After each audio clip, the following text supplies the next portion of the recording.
ప్రతిష్టాత్మక యాషెస్ సిరీస్లో భాగంగా ఆస్ట్రేలియా, ఇంగ్లాండ్ ఇటీవల పెర్త్ వేదికగా మొదటి టెస్టులో తలపడ్డాయి. ఈ మ్యాచ్లో ఆస్ట్రేలియా జట్టు 8 వికెట్ల తేడాతో ఘన విజయం సాధించింది. మొదట బ్యాటింగ్ చేసిన ఇంగ్లాండ్ జట్టు తొలి ఇన్నింగ్స్లో 172 పరుగులకు ఆలౌట్ అయింది.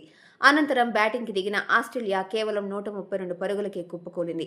ఆ తరువాత 2 ఇన్నింగ్స్ ప్రారంభించిన ఇంగ్లాండ్ 164 పరుగులకు ఆలౌట్ అయింది. 204 పరుగుల లక్ష్యంతో బరిలోకి దిగిన ఆసీస్ 2 వికెట్లు కోల్పోయి 205 పరుగులు చేసింది. అయితే ఈ మ్యాచ్ కేవలం 2 రోజుల్లోనే ముగిసింది. ఈ టెస్ట్లో రికార్డు స్థాయిలో తొలి రోజు ఏకంగా 19 వికెట్లు నేలకూలాయి. దీంతో ఈ పిచ్కు ఐసీసీ నుంచి ఏ రేటింగ్ వస్తుందో అని క్రికెట్ అభిమానులు ఆసక్తిగా ఎదురుచూశారు. అయితే అందరినీ ఆశ్చర్యానికి గురిచేస్తూ ఐసీసీ పెర్త్ పిచ్కు వెరీ గుడ్ రేటింగ్ ఇచ్చింది.